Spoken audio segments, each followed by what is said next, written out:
Kung meron man akong dapat na ipagpasalamat sa Diyos liban sa aking tinamong kaligtasan, iyon ay walang iba kundi ang bigyan niya ako ng pribilehiyo na makapaglingkod sa Kanya bilang pastor.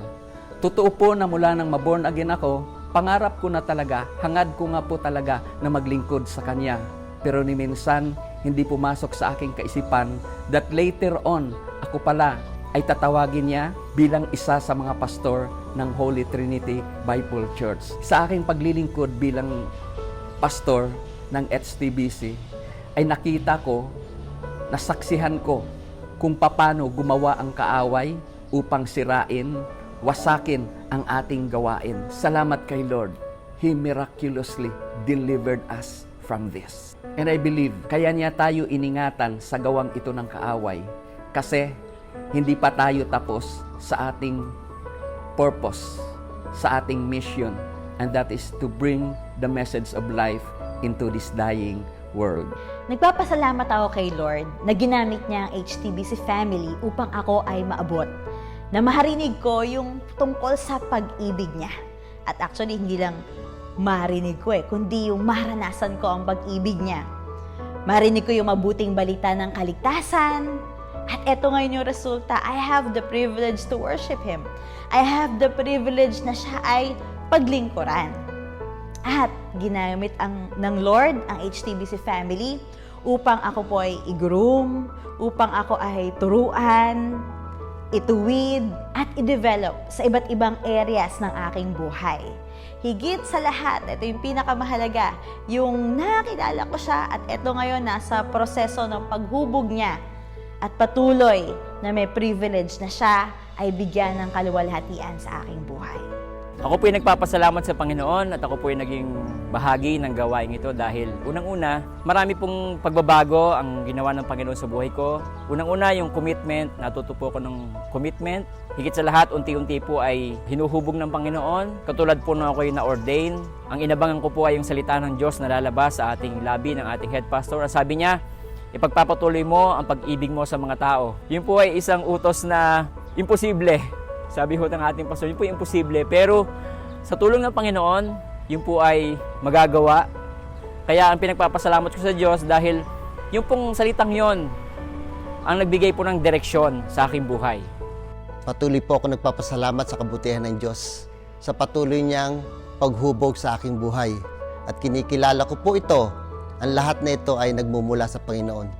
At salamat din po sa tulong ng aming senior pastor, Pastor Jesse, gayon din po si Pastor Abesi, na siyang nag-guide, nagtuturo sa amin upang ang buhay ko po ay magkaroon ng kaganapan bilang isang tunay na Kristiyano. Yung mga bagay na pinagpapasalamat ay yung pagtugon ng ating Pastor Jesse sa pagkatawag sa kanya. He is one of my inspiration kung bakit ako po ay nakakapanatili sa kanyang gawain. Yung kanyang pagtuturo, pagiging ama sa akin, pag-guide, pagdidisiplina, ay yan po ay aking ipinagpapasalamat. Maging yung mga ministry na ibinibigay sa akin, yan po ay isang privilege kapag ako po ay nagagamit po ng Panginoon. At yun po ay lahat ay sa kapurihan po ng Diyos. Sa biyaya at habag ng Panginoon, nakapagpatuloy po ako hanggang sa panahon po ngayon, papasalamat ako sa Kanya dahil patuloy ko naranasan ang katapatan ng kanyang pangako. Sinabi niya, at yun ay pinanghawakan ko, na manalig ka at ang iyong sambahayan ay maliligtas. Alam niyo po, ako yung nagpapasalamat sa Panginoon dahil ilan na lamang po sa aking mga mahal sa buhay ang hindi pa nakakapakinig na salita ng Diyos. Lalo na ngayong quarantine, lalo na ngayong merong pandemic, ang video messages natin na nakakarating sa kung saan-saan, sa amin pong tahanan, pinapanood ang ating mga video messages. Ako'y nagpapasalamat sa pagkakataon na yon na ang mensahe na ibinibigay ng ating senior pastor ay nakakarating po sa amin at nababahagian sila ng mensahe ng Panginoon. Ang isa pong ipinagpapasalamat ko po sa Panginoon ng napakalaki na appreciate ko po ay ako po ay naging bahagi ng HTBC family. Hindi niyo po na itatanong, ako po ng pastor, anak din po ng pastor. Pero ang salvation po sa akin ay hindi malinaw at hindi po buhay. Hanggang sa dumating po yung time na namit po namin si Pastor Jesse at every time na mag-share po si Pastor Jesse sa Binyang, lagi niya pong i-share itong salvation na paulit-ulit. Ano po? At dahil yun po ay lagi ko pong nadidinig ay unti po ay binubuksan po ng Panginoon ang aking spiritual na isipan na maunawaan ko po itong kaligtasan ito.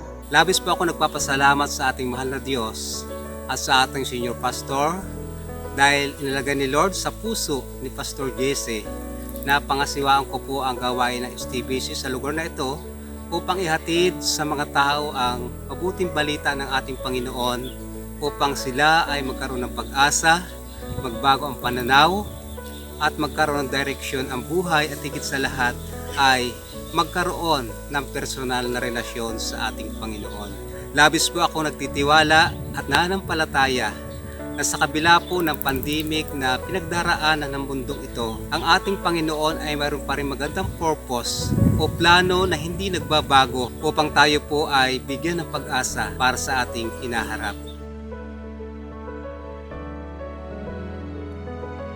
As we celebrate our 25th anniversary, nasa pandemic tayo ngayon. Pero as a pastor, I never see this pandemic as a hindrance for our goal to reach 10,000 worshiping soul. Kung mapapansin ho ninyo, ang ating church ay nagsimula po dito sa lugar ng Naik. Nagkaroon po tayo ng mga gawain sa Binyan. May pinagpapatuloy din tayong gawain sa Mindoro. 2 church ang ating naitayo doon. Pero ako po naniniwala na dahil ang ating mission is to bring this message into this dying world, ang daming mga tao ang namamatay na hindi nakikilala ang ating Panginoong Jesucristo. So ako ho naniniwala na hindi lamang sa mga lugar na ito magkakaroon ng HTBC.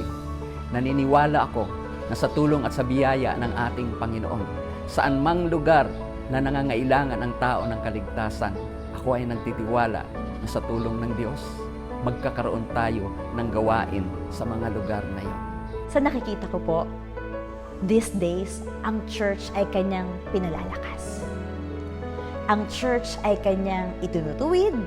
Ang church ay kanyang ginugroom, dinedevelop upang sa gayon, in the next years to come, mas lalong effective through the power of the Holy Spirit na ang salita ng Diyos, ang mabuting balita ng kaligtasan, ng pag-asa, ay maihatid na mas epektibo pa sa komunidad.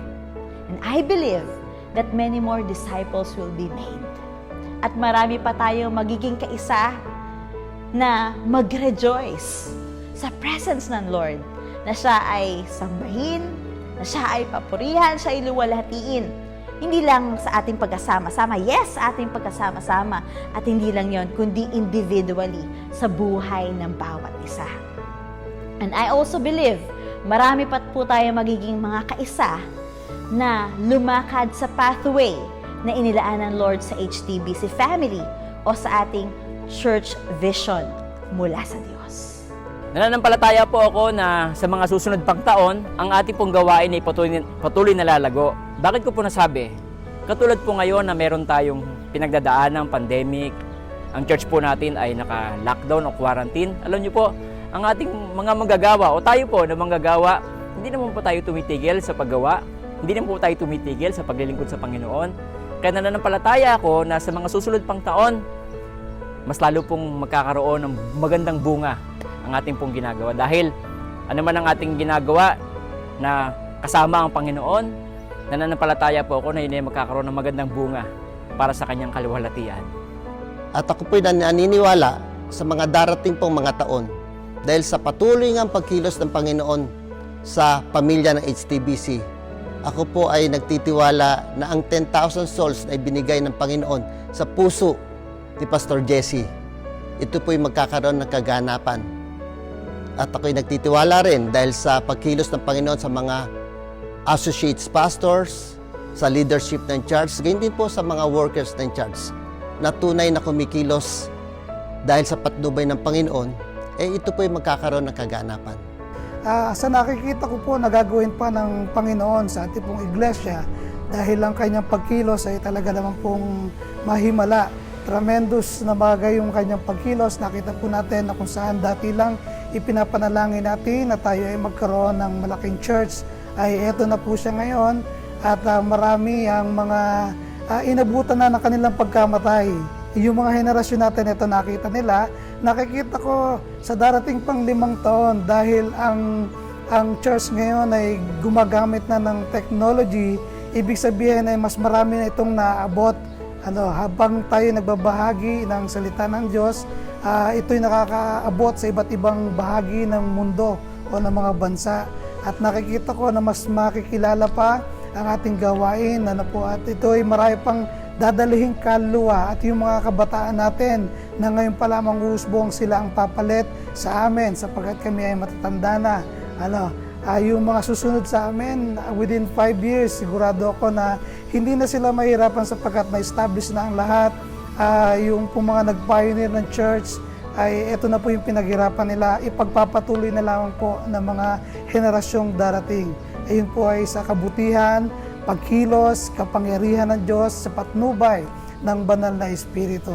Maraming mga workers ang mare-raise up. Maraming mga kaluluwa ang mababahagian. Aabot at marireach ang nais ng Diyos para sa HTBC sa pangunguna ng ating senior pastor, 10,000 souls. Hindi lamang po yun. Hanggat hindi pa bumabalik ang Panginoon, umaasa ako na mas marami pa ang maaabot na mabuting balita ng mga taga-HTBC family.